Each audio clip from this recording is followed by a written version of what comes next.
The African seamstress wrongly convicted in Texas. No one knew the quiet girl was the key witness. They called her guilty before she ever opened her mouth. And by the time she finally spoke, the world had already decided she didn't matter. Her name was Mariama Keita, 29 years old, a single mother, a second-generation immigrant from Sierra Leone, a seamstress known for her quiet kindness and the intricate patterns she wove into dresses for the women of a small town outside Houston, Texas. On the surface, she was invisible, the kind of person you passed on the street and never remembered. But in the courtroom, she became unforgettable for all the wrong reasons. The crime was brutal, the kind of thing small towns aren't built to absorb. A local politician's son, white, privileged, reckless, was found beaten and unconscious in his father's law office late one humid night in August. Blood was everywhere. The town howled for justice. And justice, they decided, would wear dark skin and a sewing needle. Mariama had been in the building that night. She'd dropped off a hemmed suit, her second job for the congressman that week. A camera showed her entering. None showed her leaving. When the police found a thread from her red headscarf near the victim, the story was sealed. No lawyer. No alibi. Just a girl with calloused hands and a quiet voice that no one wanted to listen to. The trial was fast. Too fast. The prosecution leaned on emotion, the victim's shattered jaw, his bloodied knuckles, the family's sobbing testimonials. Mariama sat stone still as they painted her into a violent caricature. They said she was angry, that maybe she'd snapped, that she was tired of being poor, of being invisible, of being told no. None of it was true, but none of it mattered. Sitting in the gallery every day was another girl no older than 16, with pale skin and a nervous fidget. Her name was Emily Granger, daughter of the janitor who cleaned the courthouse. No one noticed her. She sat small, shoulders curved inward, eyes flicking down every time Mariama's name was spoken. What no one knew was this. Emily had been in the hallway that night. She'd come to meet her older boyfriend, the congressman's son, behind his father's office. She'd seen it all. The argument. The drunken stumble, the self-inflicted fall against the heavy oak desk, the panic, the moment he called Mariama in to help him hide what had happened. Emily had wanted to speak, but fear swallowed her. Her parents were undocumented. Her brother was already on ICE's radar. One word out of line, and her whole family could be gone. So she said nothing, watched as the trial twisted the truth, watched as Mariama's eyes grew dimmer with every passing day. By the time the jury returned with their verdict guilty on all counts, the courtroom was quiet. There was no applause, just a low, simmering satisfaction, as if the balance had been restored, as if justice had been served. But Emily knew better. That night, while Mariama sat in a cell with flickering fluorescent lights and the stink of bleach in her nose, Emily sat at her kitchen table, trembling. Her father scrubbed floors by day. Her mother babysat for wealthy families by night.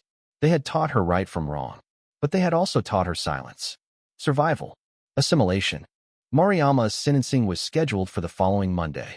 Life without parole. The phrase clung to the air like mold. But the morning of the sentencing, the judge found an envelope on his bench. No return address. Inside, a single page, handwritten, shaky. It was Emily's confession. The world tilted. The court reconvened in silence. The prosecutor, red-faced and livid, demanded a handwriting test. Emily agreed. Her voice cracked, but her story did not. She described the hallway, the sound of yelling, the slam of a body, the scream, the panic in the boy's voice as he begged Mariama for help, how she tried to leave, how he grabbed her, how the thread must have caught. The courtroom rippled with disbelief. And then, something broke in the judge's face, in the jurors' eyes, in the heart of a town that had so quickly turned on one of their own. Mariama was exonerated 3 days later. She didn't cry, didn't scream. She simply stood, like someone who had already bled every last tear. But the story didn't end there. Emily's confession went viral. A video of her testimony recorded by a local journalist spread across the internet like fire in dry brush. Some called her brave. Others called her a coward who spoke too late. But Mariama? She said nothing. She returned to her small apartment, hugged her son, and went back to sewing. People came to her shop, awkward and apologetic. They asked how they could help, how they could do better. Mariama stitched each dress with the same quiet precision as before. But now, woven subtly into the hem of every piece, was a single word in white thread: truth. And Emily? She disappeared, left Texas. Some say she moved north. Some say she changed her name. But the story lingered not because of the violence, but because of the silence that nearly killed an innocent woman. In that silence, generations of fear, prejudice, and erasure had made their home. But it took the trembling voice of a girl who had once been too scared to speak, and the unbroken silence of a woman who refused to beg to shatter it. And somewhere, stitched into the seams of a handmade dress, the truth still whispers. Mariama didn't want to be anyone's symbol, but the world was already deciding that for her.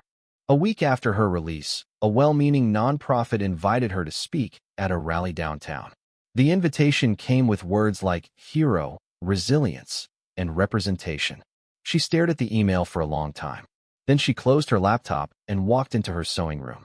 The space was small, just big enough for her machine, bolts of fabric, and a cracked mirror someone had given her years ago. In it, she saw a face the world still wasn't ready to believe: tired eyes, worn cheeks, but no bitterness. She didn't go to the rally. Instead, she kept sewing. The women in her neighborhood came more frequently now, not for pity, but for something else, something quiet and desperate, a sense that her hands, stained by injustice but unbroken, could create something beautiful from what had been torn. And she could. One day, a teenage girl came to the shop, blonde hair in a messy bun, a worn-out hoodie. Her name was Laura, the daughter of the prosecutor. She didn't say much, just stood in the doorway for what felt like minutes. Mariama didn't ask her to leave. She let the silence stretch until Laura finally said, "I'm sorry." Mariama looked up, her hands stilling on the fabric. "For what?" Lara's voice cracked. "For not questioning my father. For not seeing what he was doing. He told us you were dangerous." Mariama said nothing, just studied her, not with anger, not even disappointment, just with the calm weight of someone who had already survived worse. Lara looked down. "I don't know if you'll believe me, but I want to learn. I want to help." Mariama reached for a bolt of fabric and placed it on the table. Threads on the wall, needles in the drawer. Start with a straight seam. It wasn't forgiveness. Not yet. But it was something. Over the next few weeks, more people like Lara came. Young people mostly. Restless. Unsettled. Wanting to help. To fix. To feel clean again. Mariama didn't lecture. She didn't host panels or pose for Instagram stories. She taught them how to stitch. How to mend things that were broken. The metaphors were theirs to discover. One afternoon, a reporter showed up. A woman in her 30s with a polished smile and the eyes of someone who'd seen too much. She asked for an interview. Mariama declined. The reporter nodded, disappointed but respectful. Then, just as she turned to leave, she said, "They're going to make a documentary. With or without you." Mariama tilted her head. "About what?" "About what happened. The trial. Emily. The town. You." Mariama paused.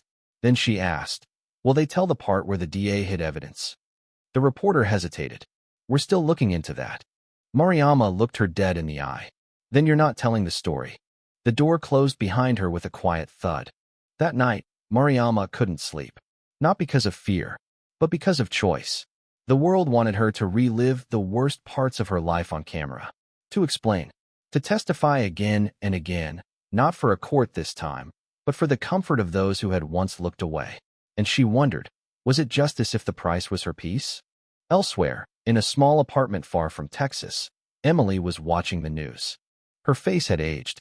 Not physically, she was still only 16, but emotionally, something had changed. She no longer wore the shaky silence of guilt. Instead, she had learned to own her voice. Her new school was colder, the students more distant. But none of that mattered. She had started writing letters, mostly, to Mariama. None of them sent, but each one healing something in her. In one, she wrote, "I didn't save you. I was just late enough to make it worse. But I will spend the rest of my life making sure no one else has to wait as long as I did." She didn't know if Mariama would ever read them, but writing them felt like breathing again. Back in Texas, Mariama finally agreed to one interview. But not for TV, not for profit. It was with a high school journalism class from the local public school, the same school Emily had once attended. The students were nervous. The room smelled like old books and instant ramen. Their teacher introduced Mariama, then stepped aside. One girl raised her hand. What was the first thing you thought when they said guilty? Mariama didn't flinch. That my son would grow up thinking his mother was a monster. Another student, a boy with braids and a chipped tooth, leaned forward. Did you hate them? The people who did this to you? She smiled faintly. No. Hatred takes up too much room. I needed that space to survive. Then the room fell quiet. And a boy in the back, quiet, lanky, with eyes too old for his face, asked, Do you think it'll happen again? Mariama looked at him for a long time. Yes, she said. But the question is, will you be quiet too? That answer changed something in the room. You could feel it, the click of understanding, the weight of responsibility shifting onto younger shoulders. Not as a burden, but as a possibility.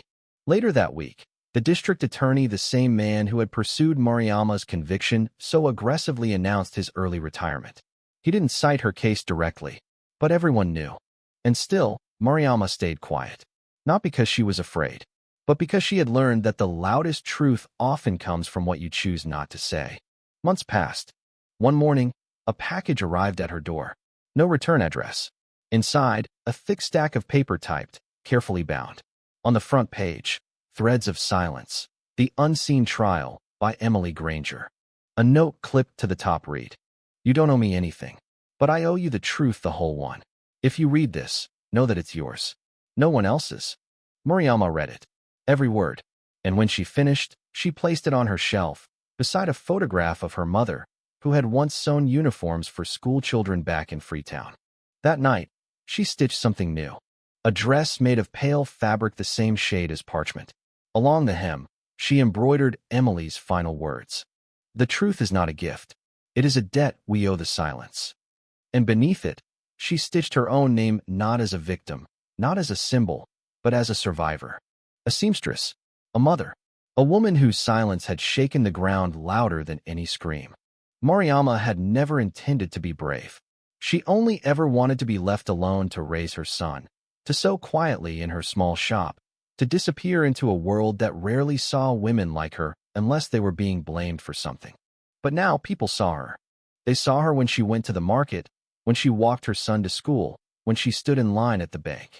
Strangers would smile too wide, their words awkward and forced, as if by acknowledging her now, they could erase what they had done or failed to do before. She didn't hate them, but she didn't forgive them either. Not yet. Forgiveness wasn't something she could give out like thread. It had to be earned, and most people hadn't even asked for it. Only one had. Emily's book, Threads of Silence, circulated quietly at first. It wasn't published traditionally, too risky, too personal, but PDFs began appearing in inboxes and private reading groups. Teachers downloaded it for classroom discussion. Activists quoted it at rallies. It told the truth, all of it. Not just about what happened in the hallway that night, but what happened in the days before and after. The coded language in the courtroom, the silence of the town's white churches, the polite racism wrapped in Southern manners. Emily didn't paint herself as a hero. She didn't try to make herself likable. She just told the story the way it had happened. Honest, raw, unforgiving. And people listened. One night, Mariama received an invitation from a university, a small liberal arts school in the north. They wanted her to teach a workshop on narrative healing through textile arts. The offer came with airfare, housing, and a stipend. She almost deleted the email, but something stopped her. That night, she spoke to her son Isaiah, who was now 11. What do you think, she asked, about going away for a little while? He looked up from his math homework. Like a vacation? Sort of. A working vacation. He shrugged. Will there be snow? Probably. He grinned. Cool. Can I bring my scarf? She smiled. Of course. 3 weeks later, they arrived in Vermont. It was cold. Too cold. Mariama's joints ached in the mornings, and the snow clung to her boots like stubborn ghosts.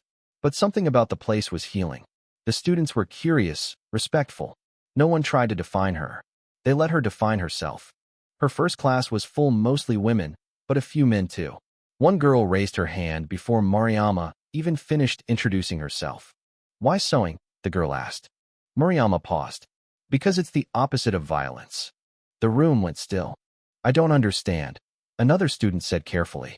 When someone commits violence, Mariama said slowly, they break something open.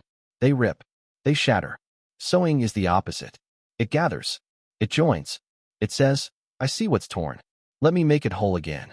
For the first time since the trial, Mariama felt her chest loosen. She was still afraid, but now it didn't own her. She was using it, turning it into something useful. Each student in her class was assigned one piece to mend. It could be anything: a shirt, a bag, a coat. But they had to tell the story of the tear, why it happened, what it meant. And then, they had to sew it not invisibly, but intentionally. The mend had to show. The scar had to become part of the design. Some students cried. Others laughed nervously. But each of them walked away changed. One day after class, a professor stopped Mariama in the hallway. "There's a girl here who wants to speak with you," she said. She didn't want to interrupt. Mariama followed her into the faculty lounge. And there she was. Emily. Taller now. Thinner. Her hair darker, chopped short. She stood when Mariama entered, her hands visibly shaking. "I didn't want to come here without asking," Emily said quickly. When I heard you were teaching, I thought maybe." Mariama didn't move. Didn't blink. She waited. "I've been going to therapy," Emily blurted. "I'm in school now. I'm majoring in social work. I want to help people like," she stopped herself, "people who get ignored." Mariama walked over to the table and sat. Slowly. Deliberately. "Why are you really here?" Emily exhaled. "Because I needed to see if you were okay." Mariama's gaze didn't waver. "You didn't need to see that. You needed to see if I was still angry." Silence. And then Emily whispered, "Are you?" Mariama looked down at her hands. At the calluses that had never left. At the lines carved deep by years of labor, of grief, of survival. "No," she said. "I'm not angry anymore." Emily blinked. Her face crumpled. "I'm sorry," she said again, but this time it sounded different. Less like a confession, more like a prayer. "I know," Mariama said. They sat together for a long time. No more words. Just breathing. Just being. Later, when Emily left, Mariama reached into her bag and pulled out a square of fabric. Light blue. Soft. The edge embroidered with a single white word. Witness. She handed it to her. "Use it well," she said. Back in Texas, things had shifted. The congressman whose son had started it all lost re-election. Quietly. Without scandal. Just a slow drain of trust, of support. His lawn signs came down earlier than usual that year. His son moved to Florida. Rumors of rehab. Of arrests. No one spoke his name anymore. But they spoke Mariama's.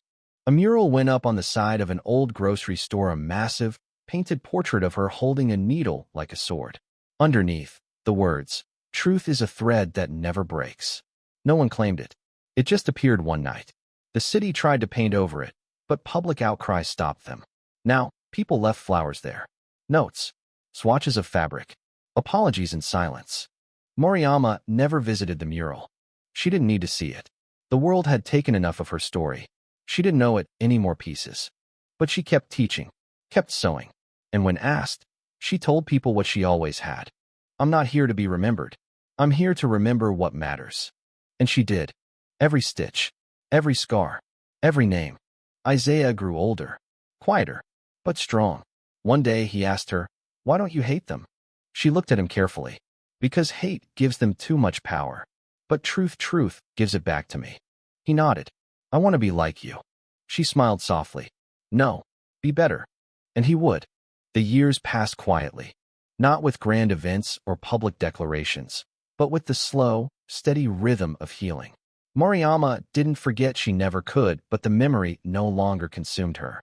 It became a part of her, like the scar behind her knee from when she tripped over a sewing stool as a girl. Not painful, just present. Isaiah grew tall. He played the piano, poorly at first, then beautifully. His fingers, so much like hers, learned to create something delicate from silence. He didn't speak much about what had happened when he was younger, but sometimes, when he played certain songs, Mariama could hear it: the ache, the unanswered questions, the quiet defiance.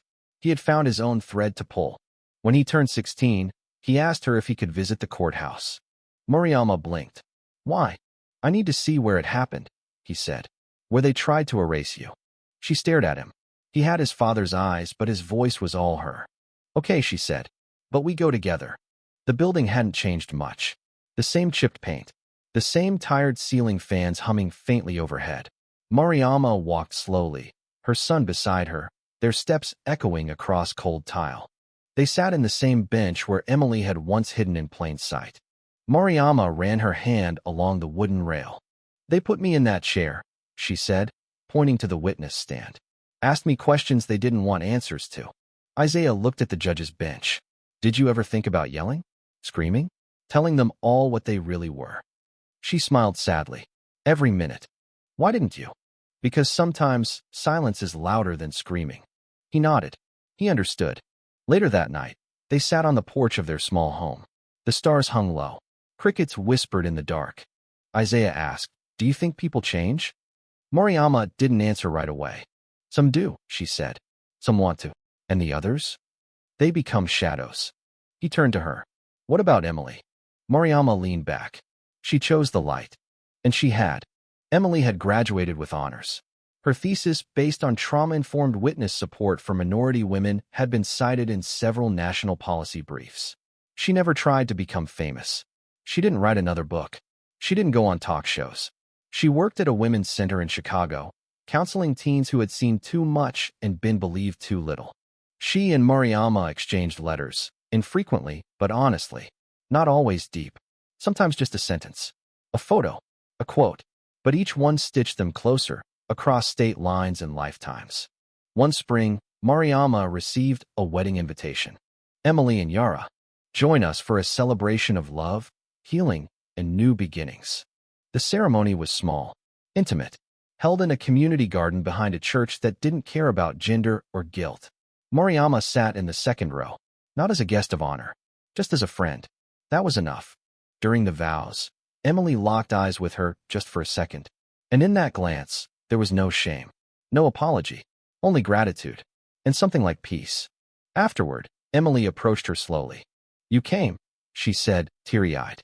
Mariama gave a half-smile. You sew your own dress? Emily laughed. I tried. Gave up after pricking myself 10 times. Mariama nodded, mock serious. You always did take shortcuts. They hugged. It was warm, real, unscripted. You still write? Mariama asked. Emily shook her head. I listen now. That's enough. Mariama squeezed her hand. Sometimes listening is the writing. They stood in silence, watching guests dance to an off-key jazz band. A little girl in a bright yellow dress twirled barefoot in the grass. You think it's getting better? Emily asked quietly. Mariama didn't look away from the child. Not fast, but it's sewing itself together, one honest stitch at a time. Later that night, back in Texas, Mariama opened a drawer in her sewing room. Inside were dozens of folded cloth squares, each one from a different person, each one stitched with a single word: truth, witness, regret, hope, mother, fear, forgive, remember. She laid them out on the floor, one by one, in the shape of a quilt, a patchwork of pain and resilience, of people who once looked away and then learned to see. It wasn't beautiful in the traditional sense. The colors clashed. The stitches were uneven, but it was honest. And in that, it was sacred. She spent weeks sewing it together 1 hour a day, in silence. Isaiah sometimes sat nearby, playing soft music, asking questions about fabrics, about names.